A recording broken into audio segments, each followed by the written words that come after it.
nga pala si Kuya yung hero. Excited na ba kayo sa ating Kids Online Worship Service?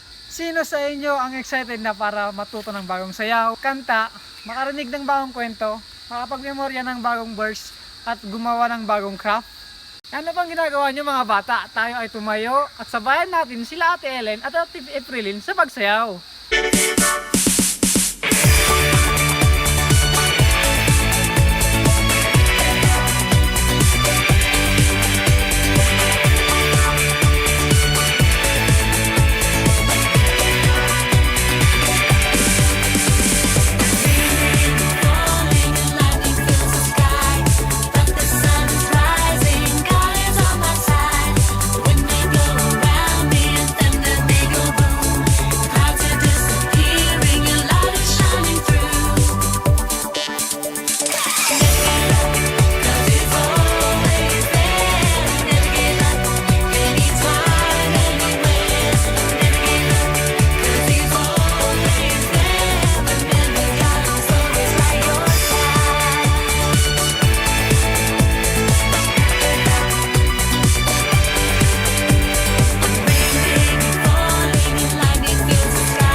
Nyo talaga mga bata, palakpakan ulit natin ang ating Panginoon.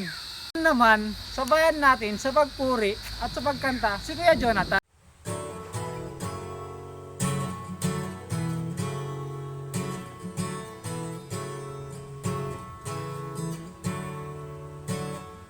Ito ang aking Biblia, lagi kong binabasa.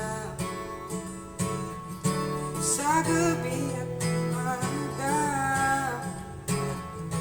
iba'y nasandata. Ito ang aking Biblia, lagi kong binabasa. Sa gabi at umaga,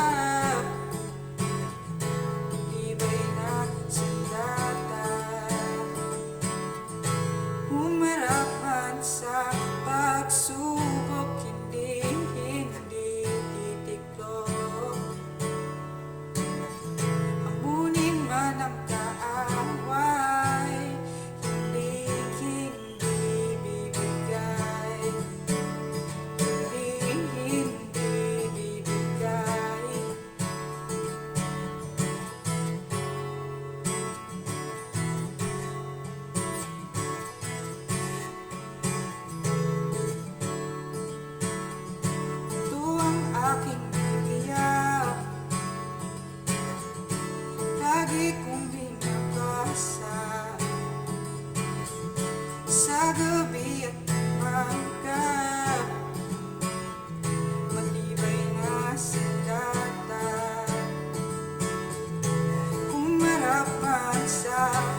Babasahin ng Biblia,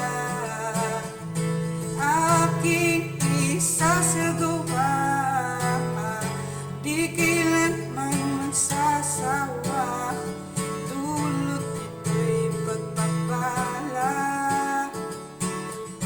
Babasahin ng Biblia, aking isasagawa, di kailanman magsasawa, dulot nito'y pagpapala. Humarap man sa pagsubok, hindi titulo. Amunin man ang kaaway, hindi bibigay. Hindi bibigay. Hindi bibigay.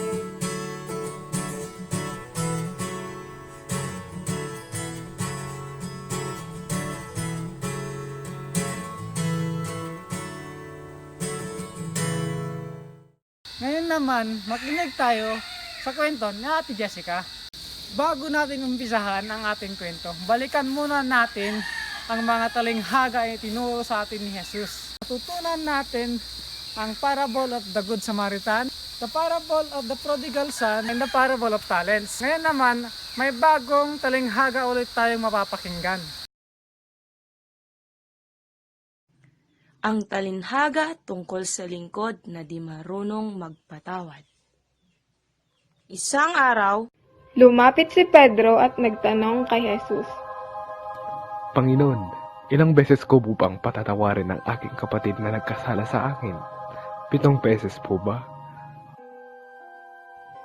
Hindi 7 beses, kundi 70 ulit na 7, sapagkat ang kaharian ng langit ay katulad nito. Pinasya ng isang hari na pagbayarin ang kanyang mga lingkod na may utang sa kanya. Unang dinala sa kanya ang isang may utang na 10,000 piso. Dapat mabayaran mo ang iyong utang na 10,000 piso.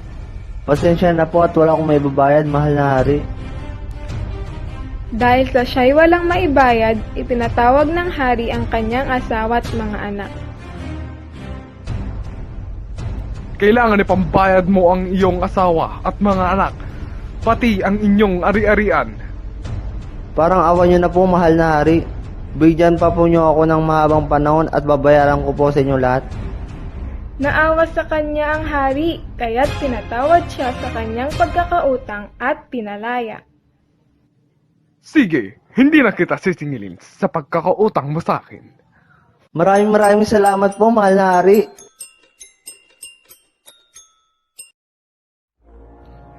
Nang nakalabas na siya, nakita niya ang kapwa niyang alipin na nakautang sa kanya ng ilang daang piso.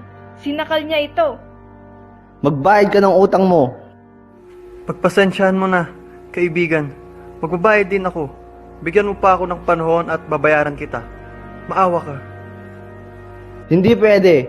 Kung hindi ka magbabayad, ipapakulong kita. Ipinakulong niya ang kapwa niya alipin na may utang sa kanya. Nakita ng iba pang alipin ang ginawa niya sa kanyang kapwa alipin at nagsumbong sila sa hari. Mahal na hari, nakita namin ang aming kapwa alipin na pinakulong ng alipin pinatawad niya sa kanyang pagkakautang. Ganun ba? Ipatawag ang lipin na iyon. Ikaw, pinatawad kita sa utang mo sapagkat nagmakaawa ka sa akin. Pero anong ginawa mo sa iyong kapwa alipin? Hindi ba dapat ay maawa ka sa kapwa mo kagaya ng pagkaawa ko sa iyo? Ikulong ang lipin na yan!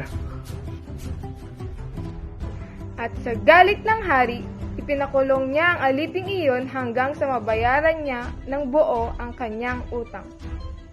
Gayon din ang gagawin sa inyo ng aking ama na nasa langit kung hindi ninyo taos-pusong patatawarin ang inyong kapatid. Sa talinhagang ito, nais ituro sa atin ng Panginoon na maging mahabagin at mapagpatawad tayo sa ating kapwa. Lagi nating alalahanin na pinatawad tayo ng Diyos sa ating pagkakasala. Dapat lamang na patawarin din natin ang lahat ng nagkasala sa atin. Lesson sa kwento na yon, mga bata, huwag nating gagayahin yung alipin na hindi marunong magpatawad. Patawarin natin ang mga nagkasala sa atin, hindi lamang 7 beses kundi 70 ulit na 7. Ngayon, sabay-sabay naman nating bigkasin ang memory verse na ituturo sa atin ni Ate Clarissa. Hi kids! Ngayon naman para sa ating memory verse. Ready na ba kayo? Basahin natin. Colossians chapter 3 verse 13b. Pinatawad kayo ng Panginoon, kaya't magpatawad din kayo. Isang beses pa. Colossians chapter 3 verse 13b. Pinatawad kayo ng Panginoon, kaya't magpatawad din kayo.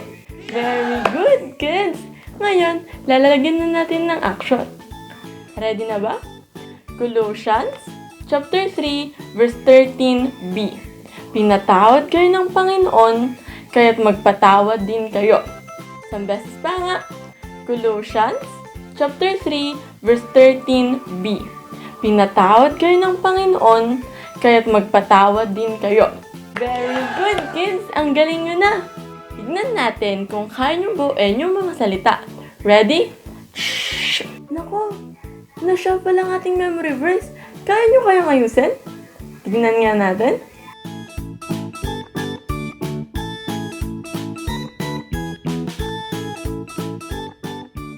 Very good! Naayos nga nila. Isang beses pa. Ready? Colossians chapter 3 verse 13b. Pinatawad kayo ng Panginoon, kaya't magpatawad din kayo. Very good, kids! Sa susunod ulit! Kids, nakuha nyo ba ang ating memory verse? Gawin nga natin ulit yon. Colossians chapter 3 verse 13b. Pinatawad na tayo ng Panginoon, kaya magpatawad rin kayo. Ngayon naman, humanda na tayo para sa ating craft. Makakasama ulit natin si Ate Jerry! Hi kids! Ang kailangan natin ngayon ay papel, gunting, pangkulay, panulat, taling, at pandikit. Ang unang gagawin ay kunin ang papel, i-fold ito sa dalawa. Tapos, guntingin.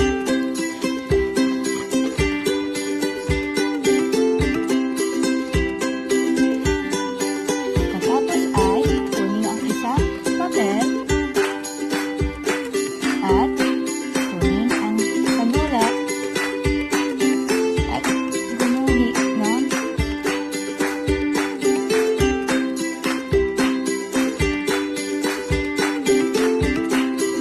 pagkatapos iguhit ay tingtingin ito.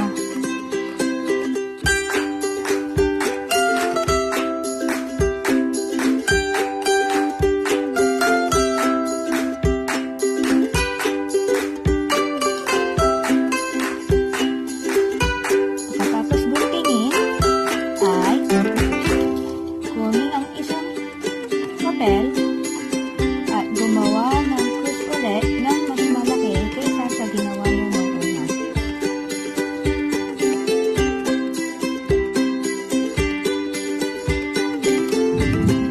Tapos guntingin ulit.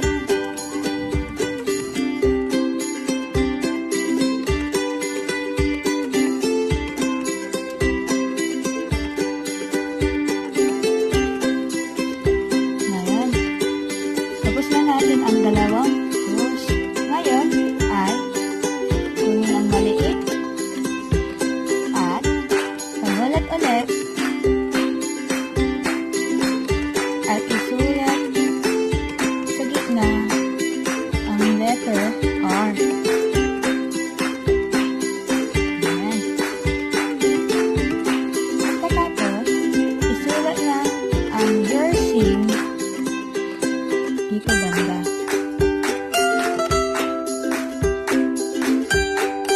At forgiven naman ang isulat pababa.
pwede natin ito ilagay sa pintuan natin.